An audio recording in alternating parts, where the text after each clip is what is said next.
नमस्ते। बातचीत के हमारे इस खास कार्यक्रम में आप सबका स्वागत। जैसा आप देख पा रहे हैं, अरुण सर हमारे साथ मौजूद हैं। बहुत अहम बातें, बहुत स्वागत है सर। बहुत अहम बातें होंगी क्योंकि जिस तरीके का मामला सुप्रीम कोर्ट में आया और प्रशांत भूषण और योगेंद्र यादव ने जो बातें रखी, उन बातों की क्या अहमियत थी।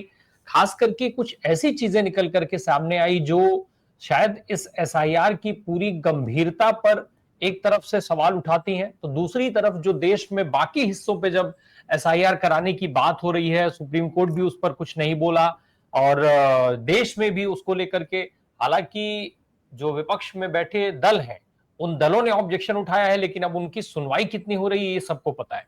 इस लिहाज से ये बातें बहुत अहम हो जाती हैं, जिनको हम थोड़ा विस्तार पूर्वक समझ लेते हैं कि ये चल क्या रहा है असल में। अरुण सर, कल ये जो खेल हुआ, कल ये जो पूरी बातचीत हुई, जो सुनवाई हुई जिस तरीके से, उसमें एक बड़ी गंभीर बात कही गई। जब योगेंद्र यादव बोल रहे थे तो योगेंद्र यादव ने साफ तौर पे ये बात कही, जो 20% फॉर्म्स हैं वो बीएलओज के जो है वो बीएलओज के द्वारा फिलअप किए गए हैं, भरे गए हैं, बिना जानकारी के, बिना वोटर्स की जानकारी के। सुप्रीम कोर्ट ने इस बात को बहुत लाइटर वे में उड़ा दिया। क्या वास्तव में ये बात इतनी हल्की है, जितनी हल्की तरीके से, जितने हल्के तरीके से इसको आगे बढ़ा दिया गया, उड़ा दिया गया? नमस्कार राम जी। देखिए, इसके अंदर में जो उन्होंने कहा कि 20% कम से कम मिनिमम जो है, अगर बीएलओ नहीं कोऑपरेट करते तो इसकी फिगर जो है 1 करोड़ और भी कम हो जाती, क्योंकि 7 करोड़ का मामला था। 20% आप देखिए तो 1 करोड़ कम से कम जो है वो हो जाते। तो जब उन्होंने ये बात कही तो आपने देखा कि इलेक्शन कमीशन ने एक शब्द नहीं बोला और वो चुप लगा गए। तब जो है जस्टिस सूर्यकांत ने जो बात कही, ये जो है बहुत जोर हमें खटकी और लोगों को भी, कि उन्होंने कहा कि देखिए बीएलओ ने प्रोएक्टिव सपोर्ट दिया। अब सवाल है कि प्रोएक्टिव सपोर्ट दिया, और उसके पहले जो योगेंद्र यादव बात कर रहे थे कि अगर जब इन लोगों को लगा कि टारगेट नहीं मीट होगा और बहुत लोगों का नाम कट जाएगा, तब इन्होंने ओरली बीएलओ को कहा कि जितने भी फॉर्म हो जो है आप इसको भरिए। तो राम प्रकाश जी देखिए, उसके अंदर में इस बात को करीब करीब सबने मान लिया, और जितने भी लोग फील्ड में थे, और अजीत अंजुम ने तो दिखाया ही, और ये तो एकदम नामुमकिन है कि हर आदमी जो है फॉर्म भर के उसको सिग्नेचर करके दे दे, गिवन द लेवल ऑफ जो गरीबी है और लोग रोजगार के लिए जाते हैं, ये पॉसिबल था ही नहीं। और 20% एक लोअर फिगर थी। और बाढ़ का समय था सर, बाढ़ का हाँ समय था, हाँ उस समय हाँ, तो जी तमाम जी जी क्षेत्रों जी। में बाढ़ आई हुई थी। हाँ इंपॉर्टेंट राम, है एकदम जी। सही आप कह रहे हैं। अब देखिए, ये तो प्योर फोर्जरी हुई। आपने हमारा दस्तखत, अगर कोई सरकारी अफसर हमारा दस्तखत फर्जी करके उसको वहां डालता है, तो ये चीटिंग भी है, फ्रॉड भी है, फोर्जरी भी है, गलत दस्तावेज बनाने का भी है। एक तो ये, आप इस बात को ये कह के कि प्रोएक्टिव था, इलेक्शन जो वोटर के फेवर में था, इसलिए हम इसको नजरअंदाज करते हैं, ये तक कई आप नहीं करके एज ए सुप्रीम कोर्ट जज हो या आप इलेक्शन कमीशन हो, इस चीज को आप नजरअंदाज नहीं कर सकते। उसका बहुत बड़ा कारण है, आज आप वोटर लिस्ट के लिए बीएलओ की फोर्जरी अलाउ कर रहे हैं। कल कोई बीएलए आके आपको 5 लाख रुपया दे देता है और कहता है कि इनके वोट काट दो और इतने वोट जोड़ दो, जो कि एलिगेशन है और हो रहा है। तो जब आप वो फोर्जरी और फ्रॉड करेंगे, तो क्या उस किसी के पास ये नैतिक अधिकार रहेगा, ये नैतिकता रहेगी कि उसको रोके या ये कहे? वो तो कहेगा गलती से हो गया, खाना पूर्ति हो गई। तो ये जो बहुत ही बड़ा टर्निंग जो कैजुअली लोगों ने निकाल दिया, और इस चीज को जो है वहां पर ये हैमर करना चाहिए था, और ये भी स्थिति में नहीं थे। आज अगर होलसेल फ्रॉड, इसका मतलब क्या हुआ कि जितने भी बीएलओ थे वहां पर होलसेल फ्रॉड हुआ है, क्योंकि एक कॉन्स्टिट्युएंसी को तो कॉम्पेंसेट नहीं कर सकते। हर बूथ पर, हर कॉन्स्टिट्युएंसी में 20% 30% लोग जो है इनुमरेशन फॉर्म नहीं भरे, उन्होंने दस्तावेज नहीं लगाए। उसके बावजूद आपका जो 24 मई या जून का जो वो था, उसके मुताबिक जो है आपको 99.2 या 99.3% जो है फॉर्म जो है आपको मिल गया।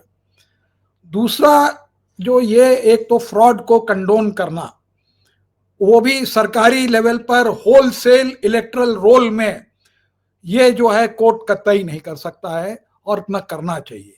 तो इस पर हमें बहुत ही आपत्ति है, क्योंकि अगर आप इस बात को एक्सेप्ट करते हैं और ये खाली कह के कह देते हैं कि हम प्रोएक्टिव हैं, इसलिए हम गलत इनको भी जो है कानून में कंप्लीट जस्टिस करने का एक चैप्टर दिया हुआ है जब आप डिपार्ट करते हैं, लेकिन वो पावर केवल सुप्रीम कोर्ट को दिया हुआ है। ये पावर बीएलओ वगैरह को नहीं दिया हुआ है कि आप जो मन में आवे कंप्लीट जस्टिस करने के लिए आप जो है फ्रॉड करेंगे और लोगों का इंक्लूड कराएंगे। तो एक तो ये बहुत आपत्ति वाली बात हुई जो सुप्रीम कोर्ट में। दूसरा, योगेंद्र यादव ने प्रेजेंटेशन नो डाउट बहुत अच्छा दिया, जो उन्होंने कहा कि 80 लाख वोट एज के मुताबिक इतने वोटर थे, इतने वोटर ड्राफ्ट ये ओरिजिनल लिस्ट में थे, उससे 65 लाख काटे गए, फिर इतने इंक्लूड हुए तो 7.42 इंक्लूड की फिगर आई और 8.2 की के जो है वो एडल्ट फ्रेंचाइज है।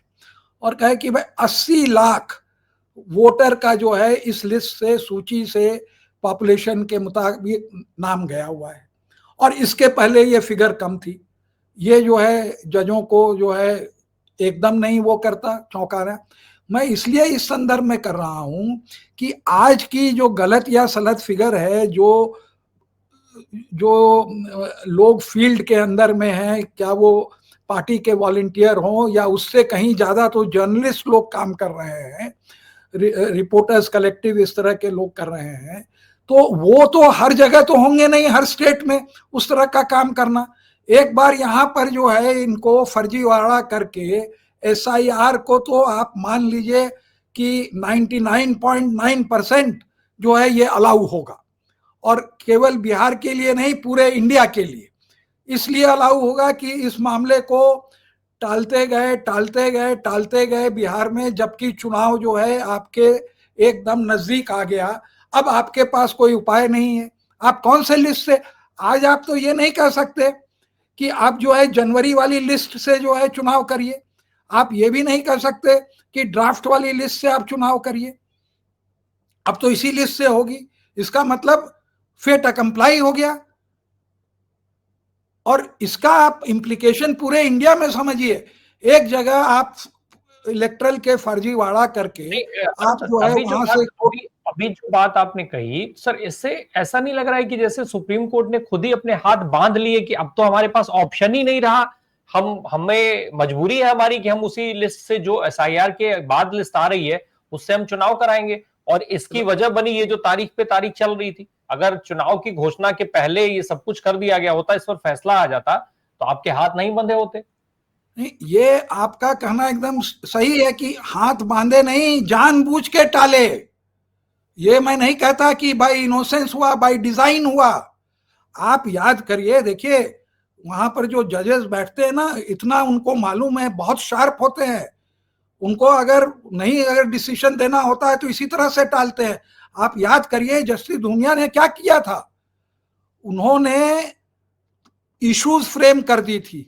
ये 3 चीज आपको देखनी है, लीगल है कि नहीं है, प्रोसीजर है वो ठीक है कि नहीं है, समय है वो पर्याप्त है कि नहीं।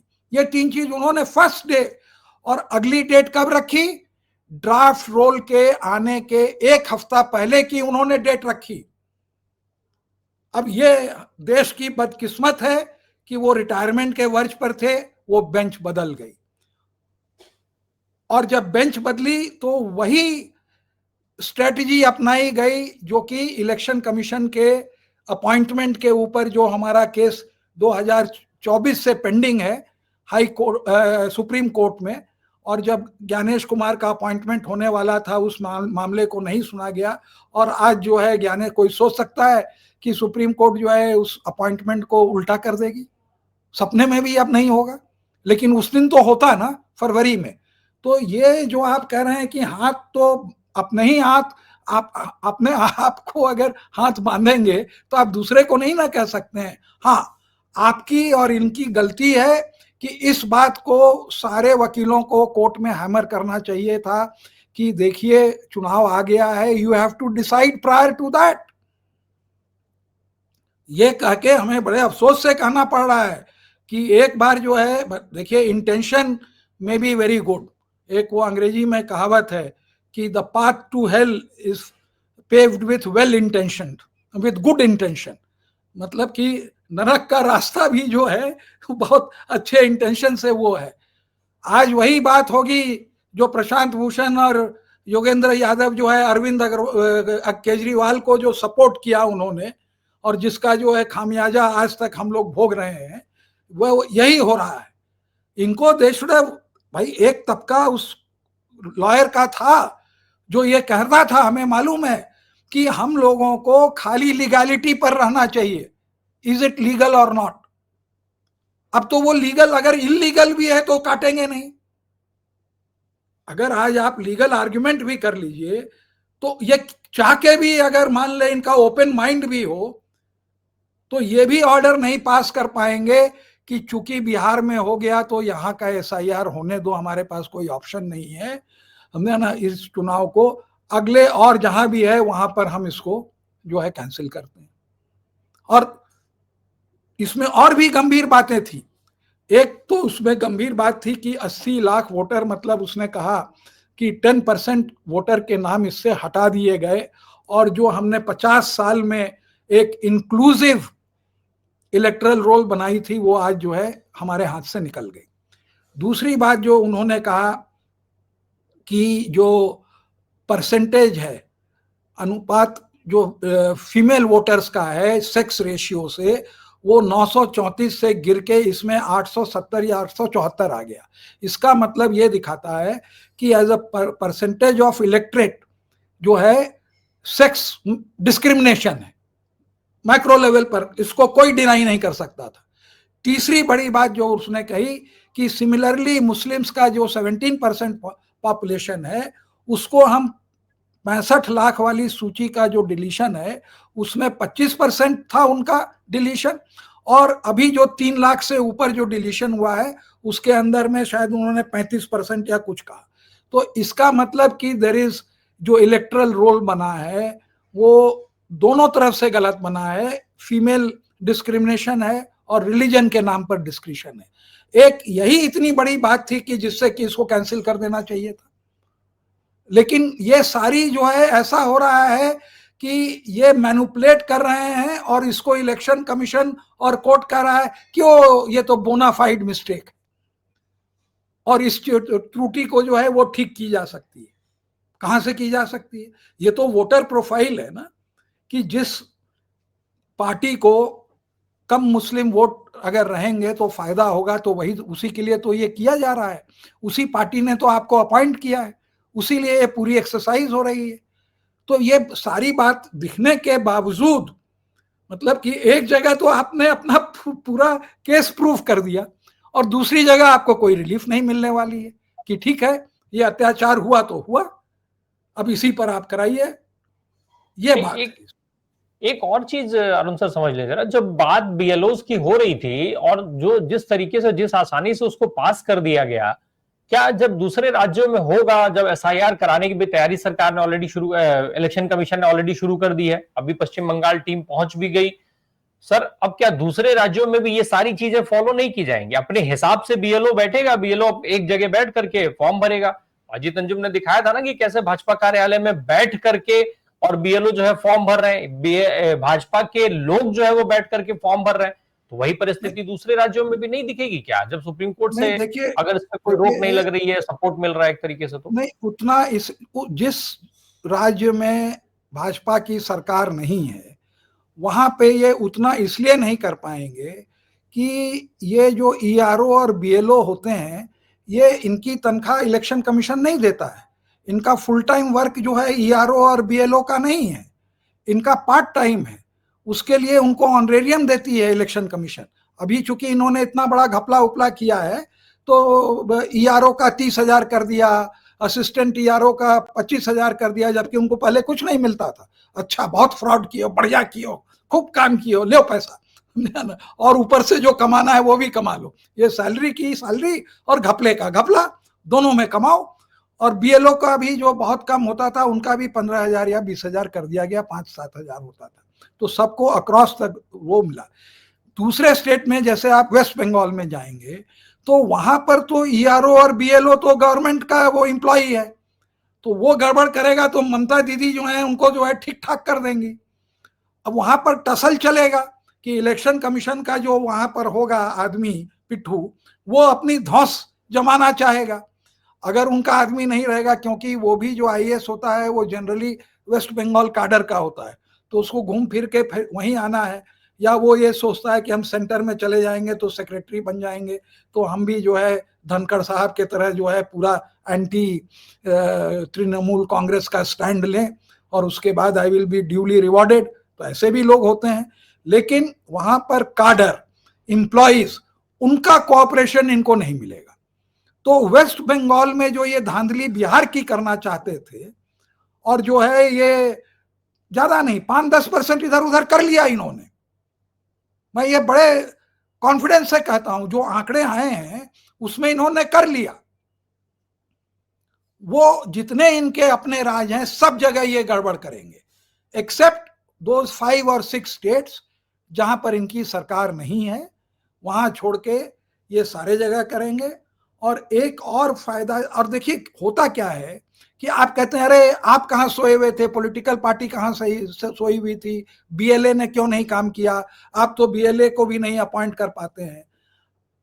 अगर आप उनकी मैनुअल में जाएं तो ये कहता है कि ये ईआरओ माने जो इलेक्ट्रल रोल ऑफिसर है, ये उसकी जिम्मेदारी है कि इलेक्ट्रल रोल में कोई भी नाम गड़बड़ नहीं होगा, अगर होगा तो उस पर डिसिप्लिनरी एक्शन लिया जाएगा। चूंकि ये गड़बड़ करते हैं तो इन्होंने एक बीएलए का सिस्टम लगाया। अब बीएलए में क्या है कि किसी पार्टी का अपना स्टेक नहीं है एज अ पार्टी। जब तक राम प्रकाश जी आपको टिकट नहीं मिलेगी और मैं भी आपका प्रतिद्वंदी हूं वहां टिकट के लिए, तो मैं क्यों अपना फोर्स लगा के, लेबर लगा के जो है इलेक्ट्रल रोल को मैं ठीक कराऊं, और इसलिए ठीक कराऊं कि आपको टिकट मिल जाए। अब बात समझ रहे हैं? तो वो जब कैंडिडेट थे, एक्सेप्ट फॉर बीजेपी, क्योंकि उनको तो शाखा से ही सिखाया जाता है कि कैसे गड़बड़ करो, एक्सपेक्ट नथिंग इन रिटर्न, झूठा nationalism, how to hate Muslims. तो उनके पास ये गड़बड़ करने का काडर है, उनके पास पैसा भी है घूस देने का, तो वो ये सारा काम ग्राउंड लेवल पर कर सकते हैं। बाकी पार्टी कोई भी हो, except maybe Trinamool Congress in West Bengal, और हो सकता है कि आंध्र प्रदेश में किसी के पास इस तरह का काडर बेस्ड नहीं है कि वो ग्राउंड लेवल पर जो है हर एक बूथ को जो है वो चेक कर पाए कि इसमें कितने फर्जी आए और फर्जी गए। तो ये एक अलग चालाकी होती है। अब मेरा जब नॉमिनेशन हो गया और आपका नहीं हुआ, तो आपको क्या कोई इंटरेस्ट होगा मुझको जिताने में? आप कांग्रेस के हैं, मैं आरजेडी का हूं, तो मुझको टिकट मिल गई, या आरजेडी में 4 लोगों प्रतिद्वंदी हैं उस टिकट के लिए, तो जिसको मिलेगा वही अपना फोर्स लगाएगा। उस समय वो फोर्स लगाएगा इलेक्शन में कैंपेन करने के लिए कि इलेक्ट्रल रोल ठीक करने के लिए।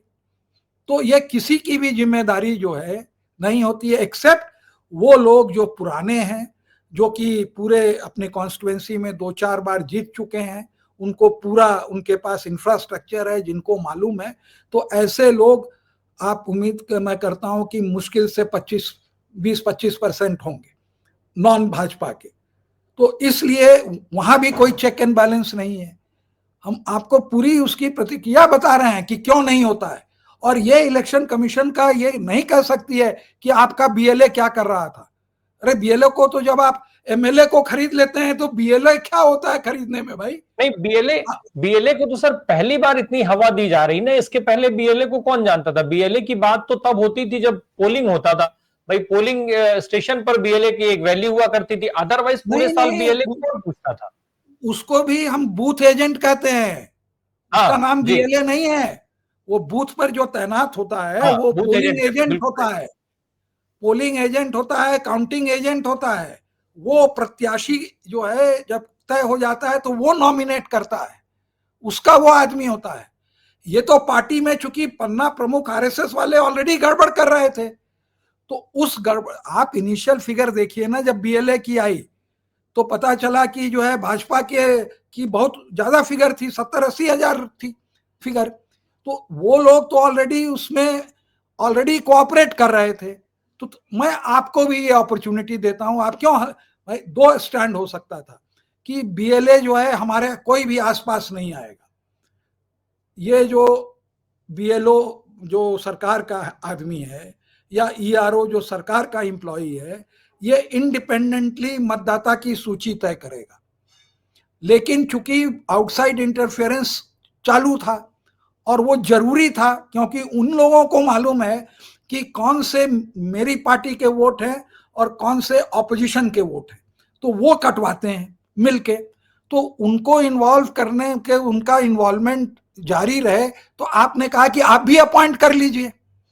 अब आप अपॉइंट कर लीजिए, पहले तो आपकी क्षमता नहीं कि आप अपॉइंट कर सकें, फिर आपने किया तो वो हो सकता है इररिस्पॉन्सिबल हो, वो कार्डर बेस्ड तो आदमी नहीं है, और तीसरा है कि वो खरीदा जा सकता है। और जहां इतना पैसा खर्चा हो रहा है चुनाव में, हजारों करोड़ आपके पास पड़ा हुआ है इलेक्ट्रल बॉन्ड का पैसा, तो ये तो बहुत छोटा अमाउंट है। अगर 1,000 का बूथ है और अगर कोई दूसरा बीएलए अगर ज्यादा वो कर रहा है, तो आपने उनको 10-20 हजार दे दिया, बात खत्म हो गई। तो आप अगर उम्मीद करते हैं जहां की हमारा एमपी और एमएलए जो है रोज बिकता है पावर के लिए, आप उम्मीद करते हैं कि आपका जो सबसे मतलब इकोनॉमिकली वीकर, सबसे पेरिफेरल वाला वर्कर है, वो सबसे ईमानदार होगा, ये क्या पॉसिबल है? तो ये पूरा जो है इंस्टीट्यूशनलाइज्ड जो है ये गड़बड़ है, और इस पर बहुत खेद के साथ कहना पड़ता है कि कल जो है इसकी ऑफिशियल मोहर लग गई कि अगर इलेक्ट्रल ऑफिसर और बीएलओ जो सरकारी एम्प्लॉय थे, उन्होंने फ्रॉड किया कि ज्यादा लोग मतदाता सूची में आ सकें, तो उनको शाबाशी देनी चाहिए कि उन्होंने जो है बहुत अच्छा काम किया। मतलब ये वहां पर इमर्ज किया। इसके में जो है इसको गड़बड़ पर मुहर कहा जाए या फिर आगे के लिए रास्ते की क्लियरेंस, आगे के लिए तो रास्ता खुल गया अब तो हमेशा के लिए। जी जी जी जी। और अगर ये सुप्रीम कोर्ट में अगर कोई फ्रॉड, होलसेल फ्रॉड लाता है गवर्नमेंट एम्प्लॉइज का, और अगर ये रिएक्शन होता है, तो हमें कम से कम जो है जब ऐसे अहम मामले सरकार के आवे और सरकार फ्रॉड करे, तो हमें कोई भी उसमें उम्मीद नहीं करनी चाहिए कि वहां पर न्याय होगा।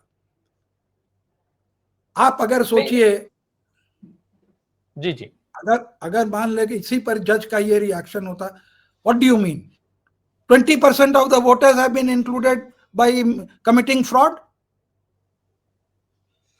इलेक्शन कमीशन कहता नहीं साहब सबने भरा है। ऑल राइट, ये जैसे पैरालीगल को लगाए हैं ना, वो पूरे पैरालीगल को लगा देते,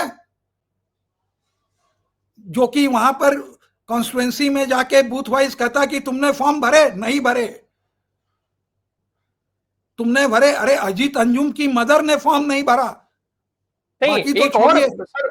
सर ये रास्ते तो बहुत आसान है, आपको कुछ नहीं करना था, आप उन फॉर्म को स्कैन कराते, अपने आप पता चल जाते कि सारे फॉर्म एक ही हैंड राइटिंग में भरे गए हैं। क्या ये बहुत आसान तरीके नहीं थे सारी चीजों को जस्टिफाई करने के या समझने के, क्लियर करने के?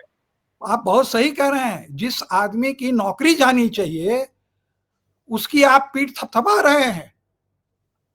आपने बहुत अच्छी बात कही, इतना आसान है पकड़ना, हैंड राइटिंग एक्सपर्ट की भी नहीं जरूरत पड़ेगी। आप तो मैक्रो लेवल पर देख के बता देंगे कि ये दोनों हैंड राइटिंग एक ही है। बूथ वाइज आप लीजिए, सबको पकड़ते जाइए। तो जब ये हमारी मोरालिटी इतनी गिर गई है, ये बहुत, देखिए कहने को बड़े हल्के में निकल गई बात, किसी ने नोटिस भी नहीं किया। अब आप इसको एग्जामिन तो करिए। क्या इलेक्शन कमीशन ये एफिडेविट देने को तैयार है जो सबसे एफिडेविट मांगता है? क्या कोर्ट में वो एफिडेविट लेने को तैयार हैं, मांगने को तैयार हैं इलेक्शन कमीशन से कि जितने भी फॉर्म भरे गए वो सही भरे गए और जो डॉक्यूमेंट लगाए गए वो सब में डॉक्यूमेंट थे? जो गरीबी है, जो वहां पर जिस तरह की के लोग हैं, क्या आप उम्मीद कर सकते हैं कि 99% लोगों ने फॉर्म भी भरा और डॉक्यूमेंट भी लगाया? आप किस दुनिया में रह रहे हैं? अगर ऐसा होता तो आज इंडिया की जो है जीडीपी नंबर 1 होती, अगर इतने एजुकेटेड लोग होते तो ये जो है बहुत ही, मतलब कि एक तरह से ये जो आगे में जो इसका इफेक्ट होगा ये बहुत ही डिमोरलाइजिंग है। और हमें तो ये लगता है कि ये जितने भी वकील लोग हैं वहां पर जो रिप्रेजेंट कर रहे हैं, इस बात को जो है फोर्स करें कि ये लिस्ट जो बनाई गई है, देखिए आपने एक जगह नंबर में फर्जीवाड़ा किया तो आप वोटर प्रोफाइलिंग में भी तो कर सकते हैं ना। तभी तो मुस्लिम वोट्स जो हैं जो कटे हैं वो उनके पॉपुलेशन से दुगुने हैं, इसी कारण से है ना। तो आपने एक हुआ कि चलिए लॉटरी में सबका कटा तो आपका भी कट गया, हमारा भी कट गया, है ना। तो दोनों का उसी अनुपात में कटा, जिस अनुपात में हमारा जो है वहां पर वोटिंग का परसेंटेज था।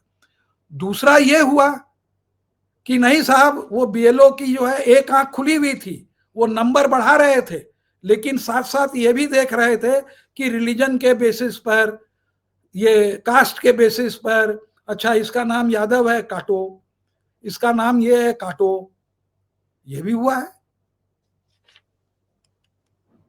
और इस चीज को जो है महिलाएं इतनी नजरअंदाज बड़ी संख्या में वोट काट दिए गए, महिलाओं की इतनी बड़ी संख्या में वोट काटे गए। और नीतीश कुमार कह रहे हैं कि हमने 10-10 हजार रुपए महिलाओं को दे दिया, अब महिलाएं हमारा ख्याल रखें, और यहाँ महिलाओं के वोट ही काट दिए जा रहे हैं। आप देखिएगा उसका भी अगर आंकड़ा आवेगा ना, तो जिन महिलाओं को पैसा नहीं मिला उनका वोट कटा है, वो भी वहां प्रोफाइलिंग हुई है।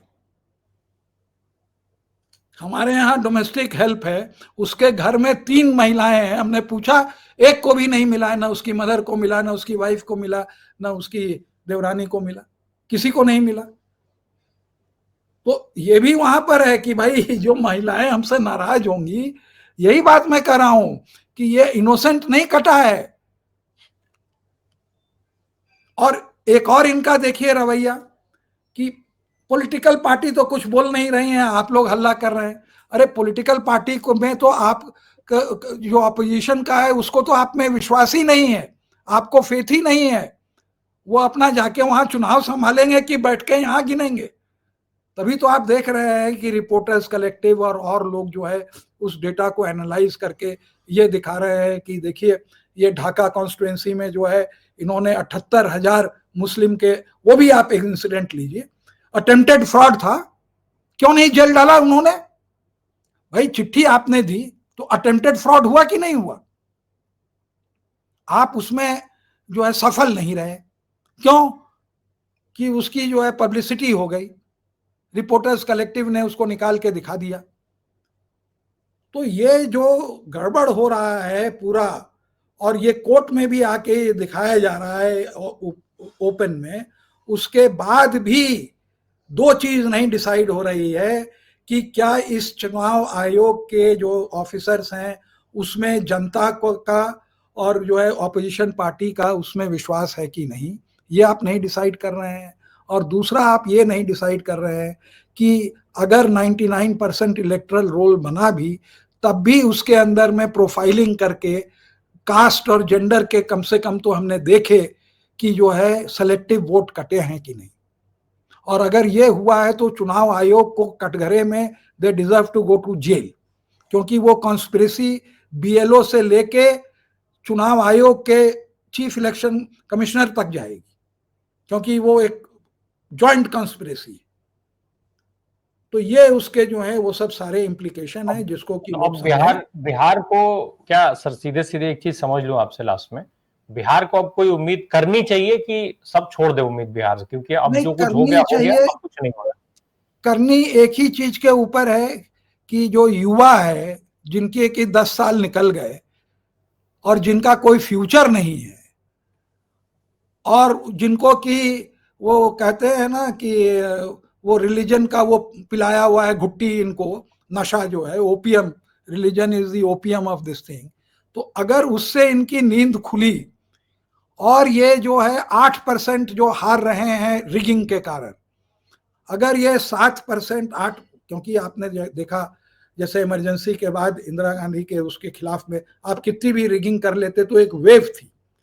तो अगर उस तरह का इनके साथ हुआ तब तो ये डूबेंगे, है ना। और अगर वो नहीं हुआ, मतलब ऑपोजिशन को जो है कम से कम 6% 7% से इलेक्शन जीतना है, तभी ये मेजॉरिटी में आ पाएंगे।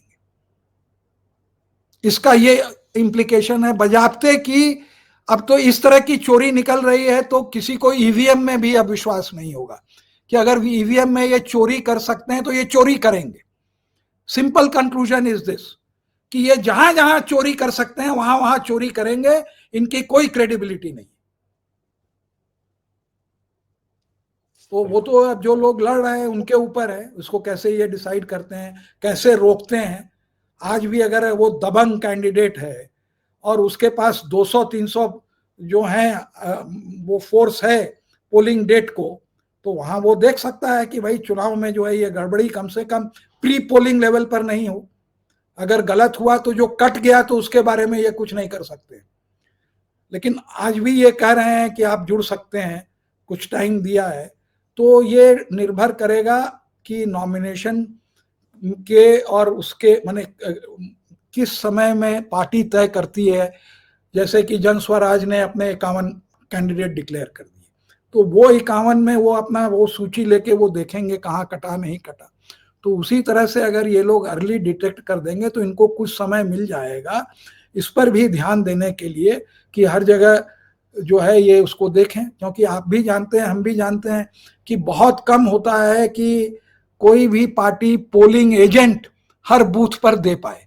50% बूथ पर आपको जो है पोलिंग एजेंट मिलेगा ही नहीं दूसरी पार्टी नहीं, का, उनमें भी सर एक और चीज आ रही है उनमें भी कि भाजपा ही अपने लोगों को दूसरों का भी नॉमिनेट करवा देती है। अपने ही लोग उन्होंने ऐसे सेट कर रखे हैं जो दूसरे लोगों के बीच में है और वही लोग नॉमिनेट हो जाते हैं। हाँ हाँ हाँ, ये भी होता, हर तरह का होता है।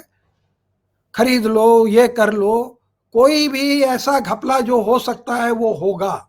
हिंदुस्तान का एक फंडामेंटल जो हम लोग जो ये कहते हैं घोटाले पकड़ते हैं, तो एक फंडामेंटल अजम्पशन रहता है कि अगर ये गड़बड़ कर सकते हैं तो करेंगे, और उसी से जो है हम लोग ये पकड़ पाते हैं। बिल्कुल। अब जो परिस्थिति है वो गंभीर है, प्रत्याशियों के ऊपर बहुत हमें सारा ये बड़ा दारोमदार है। अफसोस, हमारे दोनों मतलब प्रशांत तो बहुत ही नजदीकी हैं, लेकिन एक बार उधर गलती की, आज फिर से वही। इन लोगों को कहना चाहिए कि भाई ये किसी और बेंच में जाए, इस बेंच में नहीं सुनवाई। लेकिन क्यों? सबसे पहले तो ये कॉन्फ्लिक्ट है कि आप अभी सरकार का केस एक इतने अहम मामले में सुन रहे हैं और आपको अभी सरकार जो है चीफ जस्टिस बनाने वाली है। हाँ हाँ, तो इसी ग्राउंड, बाकी सब छोड़िए, हाँ इसी ग्राउंड पर आप मत सुनिए। बिल्कुल, अगले सीजेआई आप होने जा रहे हैं और बहुत सारे आरोप लग रहे हैं लगातार। सीजेआई बनने के पहले भाई नायब सिंह सैनी के कार्यक्रम में अगर जस्टिस सूर्यकांत जा करके बैठते हैं घंटों, तो फिर उसके बाद क्या ही उम्मीद करेगा देश। और ये चीज तो पहले से ही क्लियर हो जाएगी। जैसे गवई साहब भाजपा के मंत्रियों के साथ उनके प्राइवेट प्लेन में घूम रहे थे तो लोगों का भरोसा खत्म हो गया ना, वैसे ही सूर्यकांत साहब नायब सिंह सैनी के कार्यक्रम में जाकर के घंटों बैठे हैं, तो भाई भरोसा फिर कैसे कोई करेगा, देश कैसे भरोसा करेगा। और भी उनके और भी के ये हैं, कंप्लेंट्स वगैरह हैं, वो अलग है, खैर उसको छोड़िए। लेकिन आज के तारीख में इनको इसी बात पर कंसंट्रेट करना चाहिए कि ये अब लेकिन दिक्कत तो हो गई ना कि प्रशांत भूषण और योगेंद्र यादव ने कल जिस तरीके का प्ले वहां पर किया, उस प्ले के चलते ना केवल बिहार की जनता को भुगतना पड़ेगा बल्कि देश की जनता को भुगतना पड़ेगा, क्योंकि देश के बाकी हिस्सों में जहां पर एसआईआर होगा वहां पर भी बीएलओस बैठ करके यही करेंगे, क्योंकि ये हरकत एक बार इस करतूत पर मुहर लग गई तो आगे हमेशा के लिए फिट है। ठीक उसी तरीके से जैसे चंडीगढ़ के मेयर इलेक्शन में हुआ, ऑन कैमरा सारे घपले हुए, कोई कार्रवाई नहीं हुई, ठीक वैसे जैसे महाराष्ट्र में सरकार को चलने दिया गया, इलीगल सरकार को, देखिए आगे के लिए भी उसके लिए सेफ हो।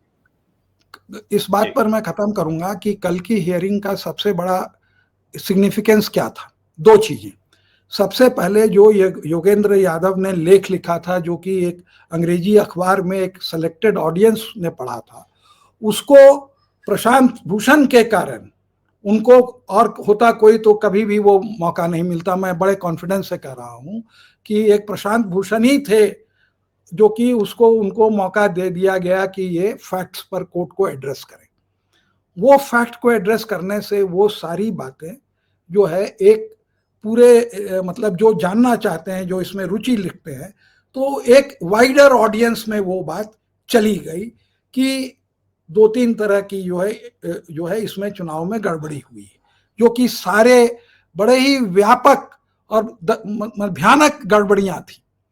और दूसरी चीज ये प्रूव हुई कि कितनी भी गड़बड़ी कर लो, लेकिन एसआईआर जो है वो बरकरार रहेगा, वो कैंसिल नहीं।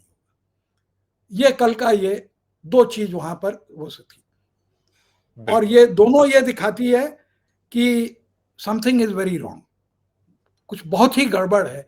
कि इतना कोई आदमी गड़बड़ दिखाए, उसके बाद भी किसी को कोई फर्क नहीं पड़ रहा है, न चुनाव आयोग को फर्क पड़ रहा है कि आपने जो है 80 लाख का मतलब 12% वोट ज्यादा काट दिया, और आपने जो है एक religion wise, gender wise vote काटा, और आपके यहाँ जो 10 के ऊपर जो है वो 50% घर में जो है उससे एड्रेस गलत हैं, डुप्लीकेट वोटर्स हैं। क्या गड़बड़ी जो होनी चाहिए वो नहीं थी, सारी तरह की गड़बड़ियां थी। 2-4 आप बता दीजिए अगर आप सोच सकते हो तो।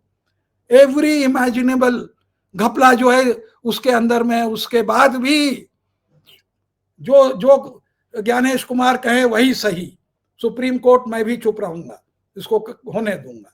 तो ये हाल है जी। बहुत बहुत शुक्रिया सर हमसे बात करने के लिए। बहरहाल बिहार भुगतेगा, ये तय है। देश के लिए भी कहीं ना कहीं एक अलग ही रास्ता खोल दिया गया है, ताकि एसआईआर जब पूरे देश में हो तो मुश्किलें देश की हो, चुनाव आयोग को फिर भी आसान रहेगा। सुप्रीम कोर्ट से शायद इसीलिए लोगों का भी भरोसा धीरे धीरे कम होता जा रहा है। Thank you so much sir. Thank you Ram Prakash.